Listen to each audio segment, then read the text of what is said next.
하나님께서는 시대마다 그 시대에 필요한 소명을 주십니다.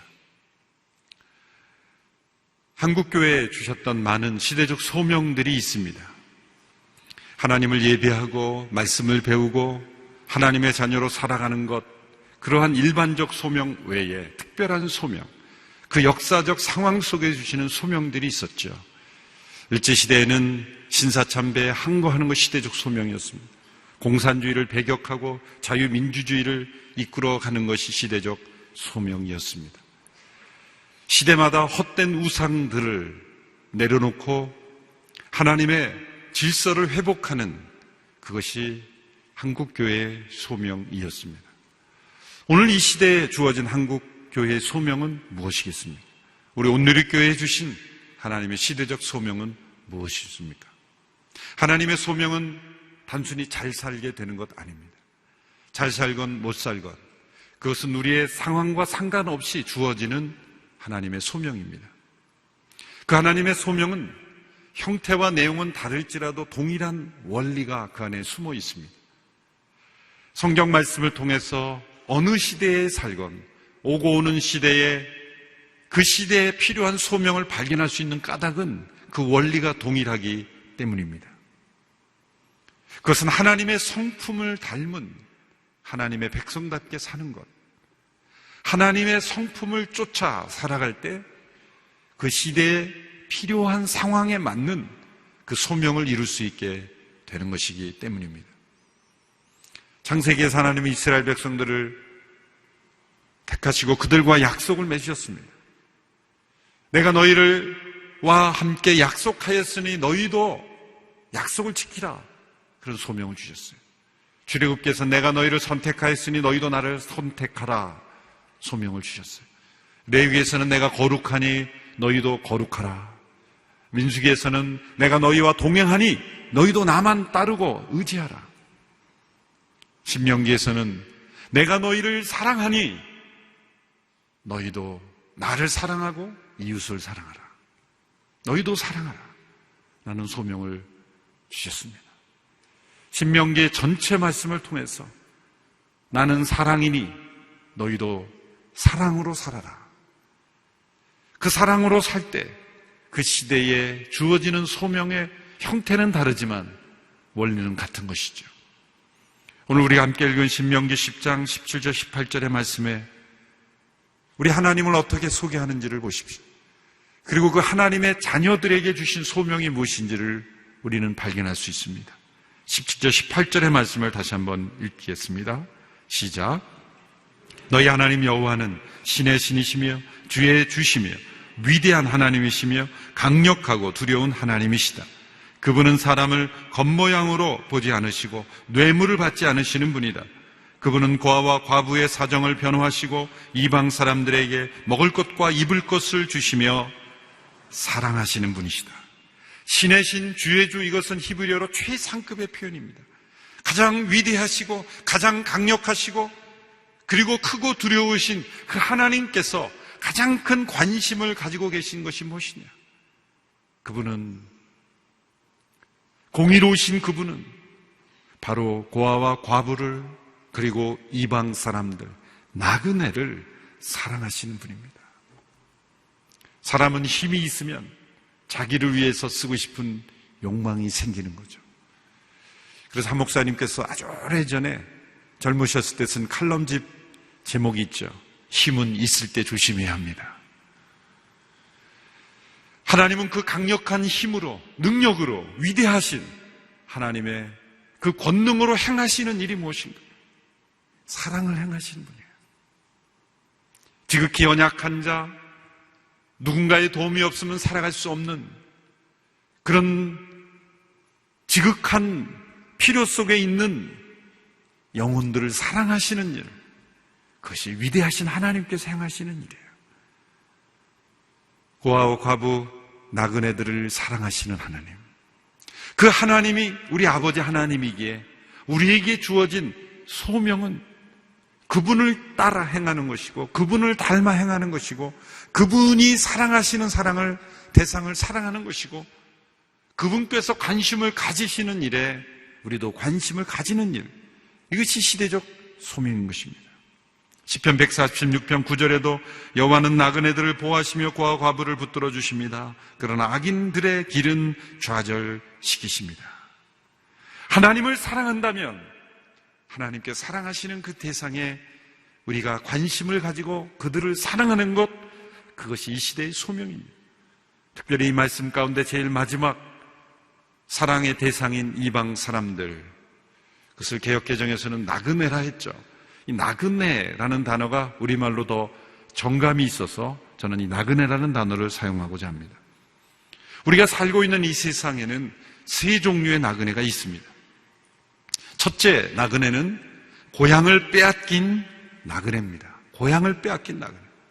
이들은 살아남기 위해 떠날 수밖에 없는 사람들입니다. 고향을 빼앗긴 나그네. 이 시대에 고향을 빼앗긴 나그네들은 누구입니까? 전 세계에 일어나고 있는 난민들이요, 우리나라에는 탈북민들이 있습니다. 이들은 살아남기 위해 떠날 수밖에 없었던 사람들입니다. 탈출한 사람들입니다. 전 세계적으로 6,530만 명의 사람들이 분쟁, 폭력, 갈등, 박해, 전쟁, 인권 유린 등으로 살아남기 위해 고향을 빼앗기고 탈출하고 있습니다. 6,530만 명, 이것을 다 모아 나라로 만들면 전 세계에서 21번째 크기의 나라가 되는 것입니다. 이 숫자는 매일 증가하고 있어요. 매일 34,000명, 1분당 24명의 난민들이 발생하고 있습니다. 1분당 24명, 매일 34,000명이 고향을 빼앗기고 탈출하고 있습니다. 이 중 18세 이하의 어린아이들의 난민의 비율이 51%나 되고요, 2014년엔 41%에서 크게 증가하고 있습니다. 최다 난민 발생국들은 3개 국가입니다. 시리아, 아프가니스탄, 소말리아. 시리아 490만 명, 아프가니스탄 270만 명, 소말리아 110만 명. 전 세계 난민의 54%가 이 3개 국가에서 집중적으로 발생하고 있습니다.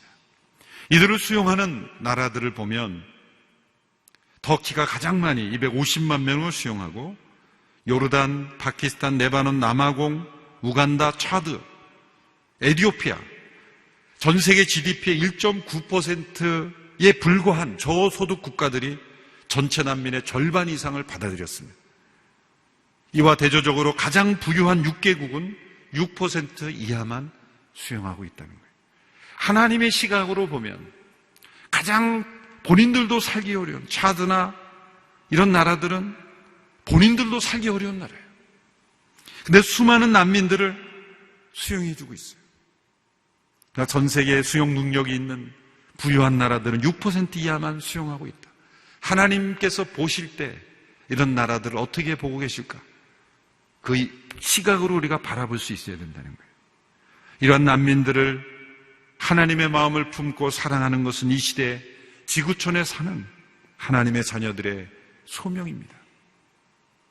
한 번도 우리가 만날 필요도 없고 만날지도 않을 수 있는 그 사람들을 사랑하는 것이 뭐가 그렇게 중요하냐고 말한다면, 만일 이들의 아픔을 외면한다면 불과 우리나라가 5, 60년 전에 6.25 전쟁 이후에 폐허가 되었을 때 왜 전 세계에서 우리를 도울 필요가 있었겠습니까?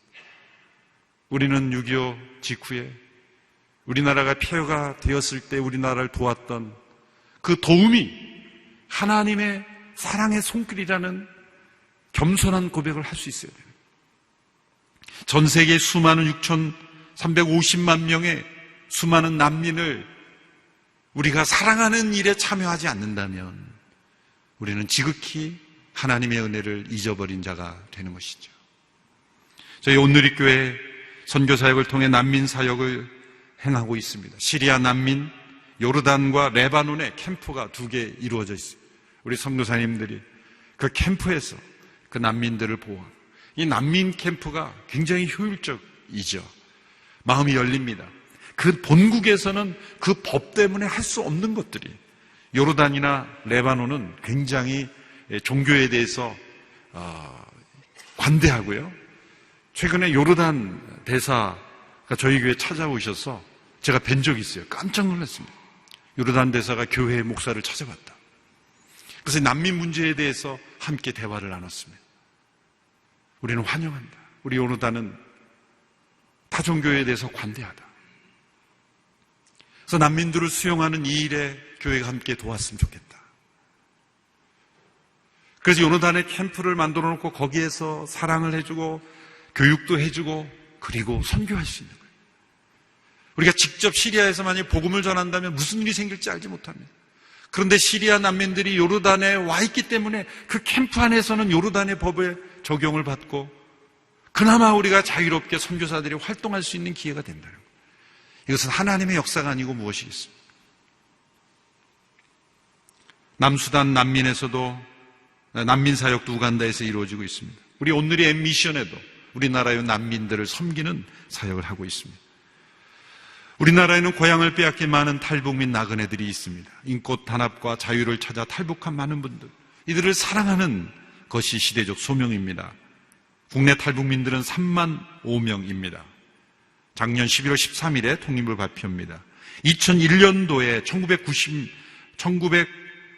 1990명이었던 탈북민이 15년 만에 3만 명이 되었습니다. 저희 교회 탈북민들은 위하여 하는 사역들이 있습니다. 한터 공동체, 하나 공동체, 한사랑 공동체. 그 외 여러 사역들을 하고 있고 캠퍼스에도 이제 확장하고 이들을 섬기기 위한 사역을 진행하고 있습니다. 두 번째 나그네들이 있습니다. 이 나그네들은 고향을 떠난 나그네입니다. 스스로의 의사로, 스스로의 의지로 더 잘 살기 위해 떠난 사람들입니다. 이주민들, 디아스포라. 어떤 목적, 비즈니스건 교육이건 어떤 목적을 위해서 고향을 떠나 살아가는 이주민들, 그리고 이주 노동자들이 우리나라에 있습니다. 전 세계 이주민들이 2억 4,400만 명이나 됩니다.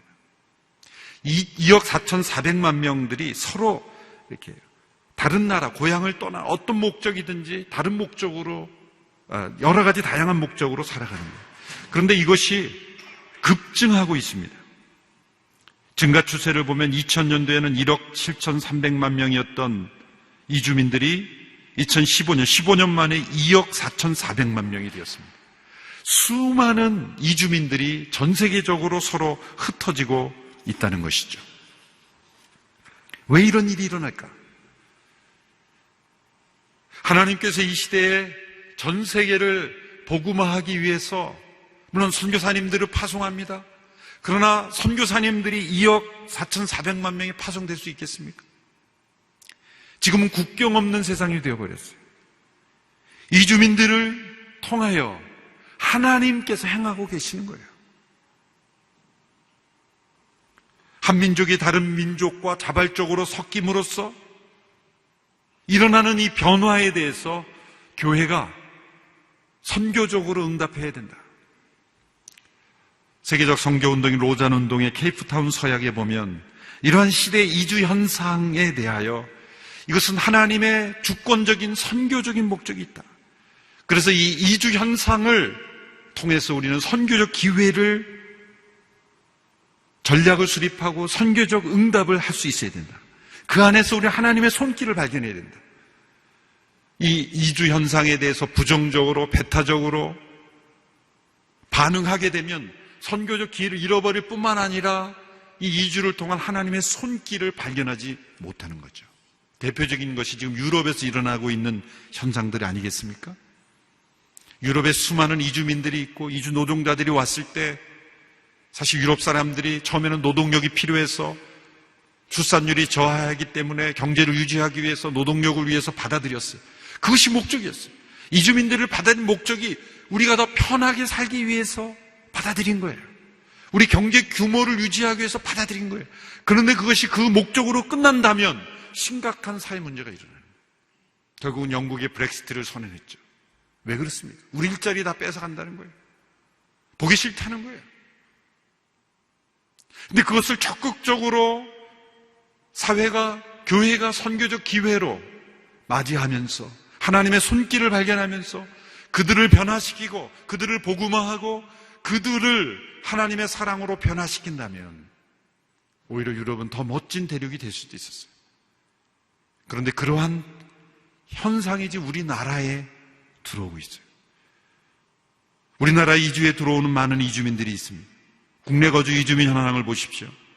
현재 197개국의 200만 명이 인구의 약 3.8%가 국내 이주민입니다. 국내 거주 해외 이주민입니다.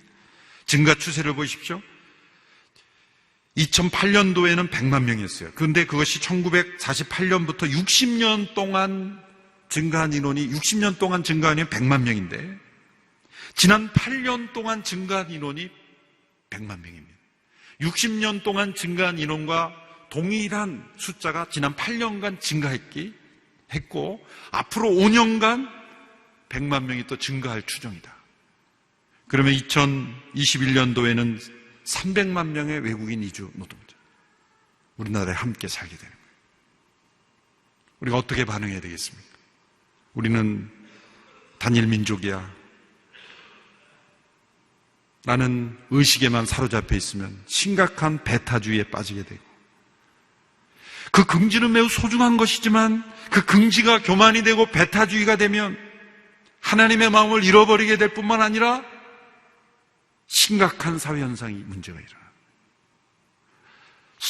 이 나라의 어떤 위기보다도 더 심각한 소용돌이가 일어날 수 있어요. 하나님의 백성들은 역사를 내다볼 수 있어야 되고 시대의 소명을 통해 이 사회를 변화시킬 수 있는 안목이 필요한 것입니다. 저희 온누리 이주민 사역은 지금까지 지난 31년 동안 많이 이루어져 왔습니다. 안산의 온누리 M센터를 작년 봄에 우리가 준공하여 완공했죠. 15개 예배 공동체가 있습니다.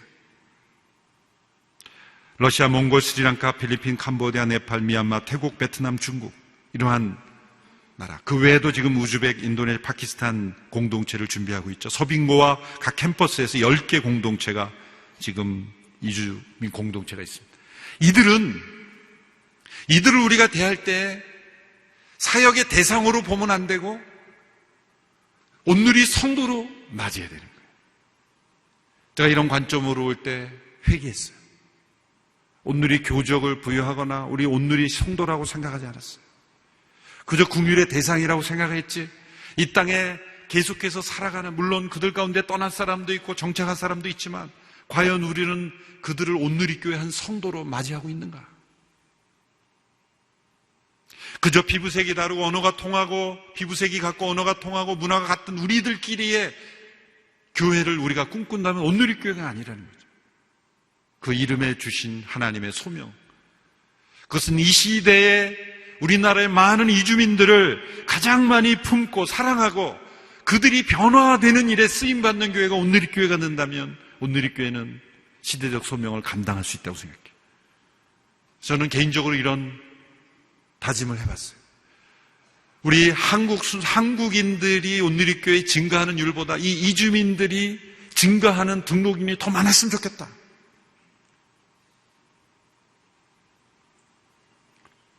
그런 변화를 두려워하지 않게 되길 바랍니다. 우리 캠퍼스에서도 특별히 이주민들이 많이 거주하는 지역 근처에 있는 캠퍼스들은 우리 한국인들이 더 많이 오는 걸 환영하는 것보다 오갈 것 없고 고향을 떠나온 이주민들이 등록하고 함께 찾아오는 것을 더 기쁘게 환영하는 그런 온누리교회가 되었으면 좋겠다.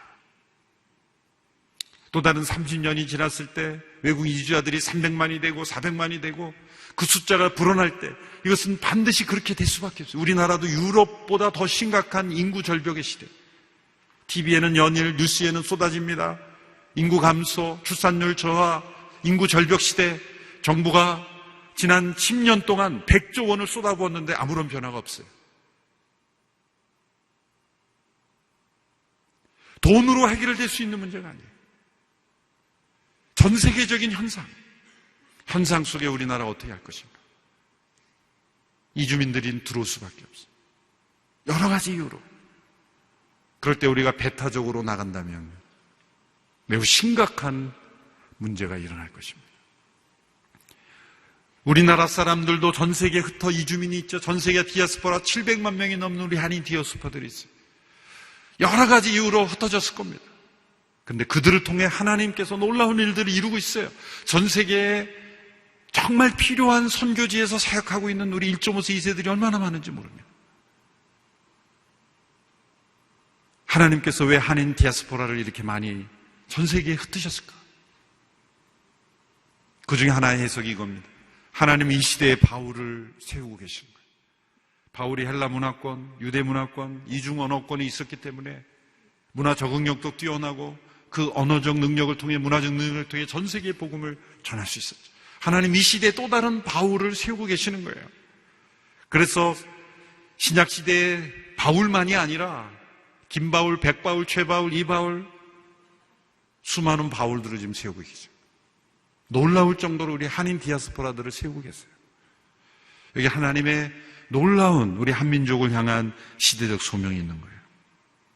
세 번째 나그네는 고향을 망각한 나그네입니다. 누굽니까? 바로 우리들이 될 수 있는 거예요. 현실 안주자. 이들은 잘 살기 때문에 나그네됨을 잊고 살아가는 거예요. 떠나기 싫은 사람들. 그러나 고향을 모르기 때문에 정처 없이 살아가는 사람들입니다.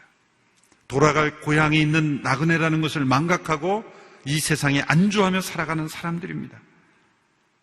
돌아갈 고향이 있다는 걸 망각할 때 우리 인생은 정처 없게 되는 거예요. 제가 어렸을 때 TV에서 여러 번 들었던 아주 오래된 가요가 있죠. 고려성 작사 이재호 작곡 백년설 노래 나그네 소름. 부르고 싶은 충동이 일어나지만 참겠습니다. 가사만 읽어보면 너무 절절합니다. 어렸을 때 이 노래를 들어도 이 가사를 들어보면 공감이 된 건 웬일일까? 오늘도 걷는다마는 정처 없는 이 발길. 지나온 자옥마다 눈물 고였다. 선창가 고동소리 옛님이 그리워도 나그네 흐를 길은 한이 없어라. 타관 땅 밟아서 돈 지 10년 넘어 반평생 사나이 가슴 속엔 서린다. 황혼이 찾아들면 고향도 그리워져 눈물로 꿈을 불러 찾아보내. 낯익은 거리다마는 이국보다 차가워라.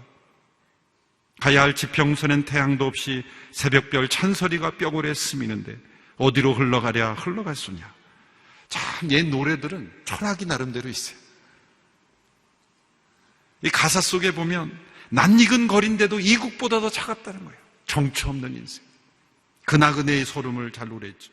여러분, 하나님의 백성들은 이렇게 소름을 삼키며 정처 없이 떠도는 나그네가 아닙니다.